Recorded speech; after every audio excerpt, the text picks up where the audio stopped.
FRBM act, fiscal responsibility and budget management act, यह भारत सरकार द्वारा बनाया गया ऐसा कानून था जिसका उद्देश्य राजकोषीय घाटा को कम करना था, सरकारी वित्तीय प्रबंधन में पारदर्शिता बढ़ाना, सरकार द्वारा जिम्मेदार उधारी सुनिश्चित करना, जो सरकार उधार लेती है उस उधारी को जिम्मेदार बनाना, व्यापक आर्थिक स्थिरता को लॉन्ग टर्म में मेंटेन करके रखना।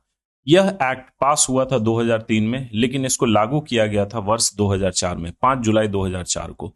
क्या मुख्य टारगेट रखे गए थे? सबसे पहले फिस्कल डेफिसिट को कम करना, जीडीपी के 3% तक लाना, और दूसरा था रेवेन्यू डेफिसिट को पूरी तरीके से खत्म करना। ये दोनों इसके मुख्य लक्ष्य थे। इस अधिनियम की समीक्षा करने के लिए एक समिति का गठन हुआ था वर्ष 2016 में, जिसके अध्यक्ष थे एनके सिंह, जो उस समय 15वें वित्त आयोग के अध्यक्ष भी थे। इस समिति ने 2 सिफारिश दी थी। फिस्कल डेफिसिट टारगेट जीडीपी का 3% होना चाहिए, और दूसरा डेट टू जीडीपी टारगेट, यानी देश की जो भी जीडीपी है उसका कितना परसेंट सरकार बोरो कर सकती है। सेंटर के लिए था 40%, स्टेट 20% अपने जीएसडीपी का बोरो कर सकती है, और यदि दोनों को संयुक्त रूप से देखा जाए टोटल 60% 2024-25 तक।